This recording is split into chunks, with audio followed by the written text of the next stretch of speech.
Hi guys and girls, Bill Sir William here. Uh, just another little video blog coming about mainly because of this case with this 18-year-old muzzrat who seduced this 13-year-old girl. Has had the audacity to go into court and convince a prat of a judge through clever barristers that the girl's not the victim but the seducer. We all know that stinks. We all know that's wrong. Sad thing is, a judge doesn't realise the difference between a 13-year-old girl being a victim and being a seducer. The law of the land states quite simply, she needs to be of 16 years of age and consenting to sex, otherwise it is paedophilia and rape. Now I've been told via Facebook, and I don't know if this is true, that the prat got a suspended sentence. That takes you into a whole new realm. They get Tommy sent down for misuse of a passport. Okay, we're wrong, but in the great realm of things, it was crap compared to what this kid's been accused of. And by all accounts, if the stories are true, being let off with a suspended sentence. Stinks. Where do we get these judges from? They certainly don't live in my world. They've got their own little protected bubble of elitism, where they seem to think we don't matter. That's got to change, because if it doesn't change, eventually this country will tip over into civil unrest. You can't have pillocks and prats like this sat in positions where they're handing down ridiculous sentences to paedophiles. Just where's the common sense in it? It just has to end. And if it doesn't end, sadly, things don't bode well for the country. Just a little add on to that. I'm keep hearing this word being used in the media all the time. We've all mentioned it around about on Facebook. Asian, Asian, Asian, Asian. Let's get it right. Let's say Muslim, Muslim, Muslim, predominantly Pakistani Muslim. And not Pakistani Muslims who are just coming to the country, but Pakistani Muslims who are second and third generation within the country, who have no respect for anything apart from their own gratification. And until we stop that, and it takes strong government to do that, sadly we haven't got a strong government, it'll continue.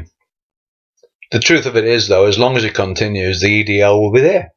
We'll be on the streets, and we will go and protest, and we'll scream and shout, and you can call us all the effing names you want. It won't make a blind bit of difference. We will continue. We will get our point over.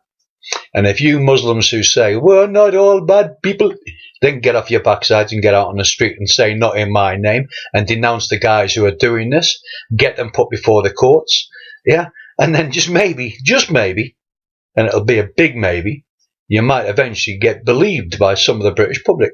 You've got a long way to go, though, because for far too long you've lived in your own little ghettos, treating us all like crap. Well, personally, we've had enough. I sat back for many years just watching what was going on, and I'm as guilty as a lot of other people by leaving it too long before I got actively involved. But now I am actively involved. I will stay here till the end. And more people will come along, more people like me who maybe, have been just too busy in their lives getting on with things. But that's got to stop. We've got to all get involved, and we've got to turn around and scream and shout and say, we've had enough of you. We've had enough of your vile, horrible cult, which you class as a religion. I don't class it as a religion. I just class it as an evil cult. And if you want to change my view on that, then stand up and be men and denounce these people. I'm pretty sure you won't do that. To speak about another Muslim is, can't be done. Well, we'll be there and we'll be fighting you. And you see these judges who are sat there in these courts. You won't be forgotten. You're total prats. You're giving out judgments that are meaningless. And you're giving out judgments that are meaningless because you don't understand the effect and the hurt and the harm that's being done. Because you live in a bubble, man. All of you, men and women judges, you've been appointed to your positions, you're earning fantastic salaries, and you're living in a different world to us. You need to understand where the working class people of this country are. And at the moment, we're in a hell. We're in a hellhole because we can't speak out. Not unless you're a member of the ADL, because then you don't stay silent, you do speak out. But people are so afraid to speak out in case they get branded racist or fascist. Or even, as one young man said to me tonight, and I won't name him because it wouldn't be fair, he would be terrified of losing his job if someone found out he was a member of the EDL. Now, we know that's a case that's happened to several people, and I won't name anybody, but, there's a few people out there who have physically lost their jobs because of their dedication to the cause. That also is wrong.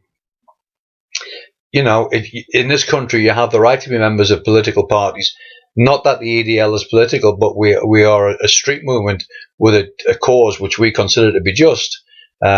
And to be sacked from a position of work because you have a strong view, all right, it's called right wing. I don't think it is right wing. I think it's middle of the road, and it's just too many people don't speak out about it.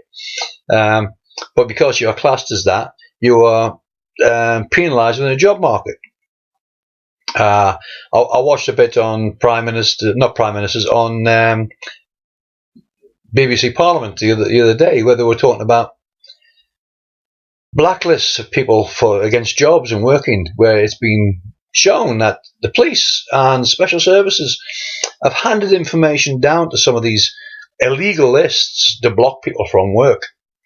All right, it's trade unions who I haven't got a great deal for, but you can bet your damn life they'll also be members of the EDL and other organisations who have been blacklisted from jobs because of police information being passed down the line. The whole system is corrupt and working against us. But you won't push us away. We ain't going nowhere.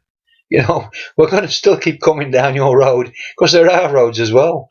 And until things like what's happened in this court with this young man are addressed truthfully and justifully, we will keep coming because it is a tip of the iceberg.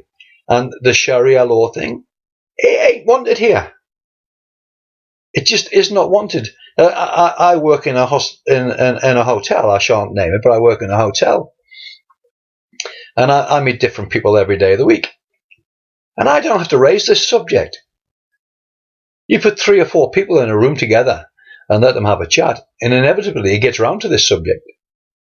I don't throw it at their faces. I don't say, "Oh, by the way, my name's Bill. I'm an EDL member." I just sit and I listen to the conversation and I'll partake of it whenever I can without being rude. And then it always gets round to the same thing. We've had enough. And it's as simple as that. And we ain't going nowhere. We're going to keep coming at you. So get used to it. And I'll see you again very shortly. Because now work's calling. No surrender, brothers and sisters. Speak to you soon.